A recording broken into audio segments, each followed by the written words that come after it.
Sa manggidi ay ang mga signs and symptoms sa kaning nga pagka-addict sa drug, no? Nga matud pa na sa PNP General sa Chief of Police sa Pilipinas nga ang tanang addict pangit.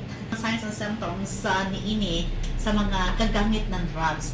Pinakauna ng mga kaigsuunan kaning a sense of feeling high. Talagang sobra sila ka-energetic, murag di na masabot ilang mga mood, no? Kung happy, grabe ka happy, kung suko, grabe ka suko, kay mga high naman sila. Wala silang kaulingon. Ikaduha, kining elevated mode, o alter the sense of visual, auditory, o taste perception. Nakita uban mo, bisag, nakilala ka, nag-rating o kaon, gaami makakaon, ganado, naganado sila. Ang uban, kining extreme anxiety or agitation, kanang paranoid na bitaw ang uban mga paranoid na kung bisan og walay angay kahadlukan or naslay kahadlukan or sobra ang lang kasuko adunay mahitabo mga hallucinations adunay sila makita na sila may makakita o ganing increase of heart rate o blood pressure or heart attack. Ang uban sa mga kaigsuunan magdigwa-digwa or kanang bitaw sila nga magsuka-suka. So atong tan-awon unsa man gid kining mga symptoms nga nalulunga ang tao sa ipinagbabawal na gamot. Kabantay mo anang naitaw na manglibot o balahibo makatanaw sa ato ano, sobra ka pula ang ilang mata no, di na rin manlok ka.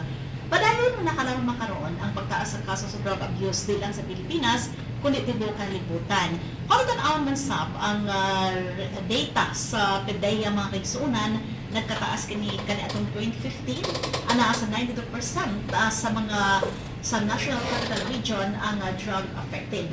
So mao kani ang mga senyales nga adunay naggamit nan ipinagbawal na gamot. Kaya lang giingon nga constructed pupils kanang sa atong mata kani sa tunga mga kaigsuunan.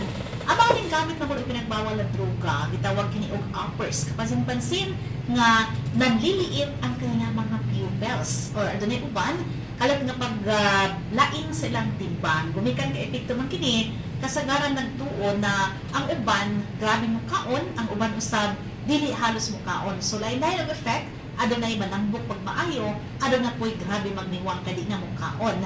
Ikatulo kining gitawag og dental issues makitaan sa pagkaguba sa mga ngipon ang mga substance abusers man gud kasagaran mo gamit kini og smoking pipes o uban pa nga drug paraphernalia. Ikaupat kining skin changes. Mag-dry ng ilang panit. Di na kung guwapo tanaw ng ilang panit mga kaigsuunan. Gumikan na kini mapansin, adunay uban magpasa-pasa, adunay mga samad sa panit, o labi na kinag-inject, o gamit injection ang gamit sa drugs. Mga behavioral signs or pagbago sa pamatasan.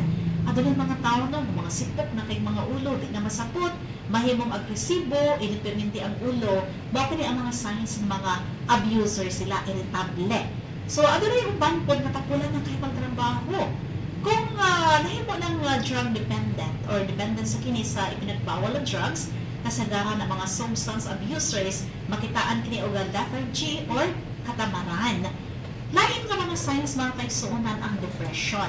Kung saan na napansin nato na sobra ka malipayot ang usa ka tawo pero karon di na masabot iyang batasan no gumikan kay adunay depression na siya taas na ang dependence ni ini ang mahitabo man gud kung drug abuser ka isa kini sa mga side effect na pagkasangkot sa mga di na maayong binuhatan gumikan kay aduna man ni behavioral change kini nag-usab na ilang pamatasan gumikan sa illegal drugs so mao kini kasagaran nga kinahanglan ang suporta nga mailikay sila sa maong nga drugs. So daghan pa kay mga kaigsuunan ang dili may epekto sa paggamit ng illegal drugs gawas sa physical, social ug mental effects sa droga sa usa ka tawo pwede kini hinungdan sa drug overdose or pagkalulog sa droga. Ayaw pasagdi nga mapahamak ang inyong mahal sa kinabuhi yung mga kaila sa paggamit sa illegal drugs.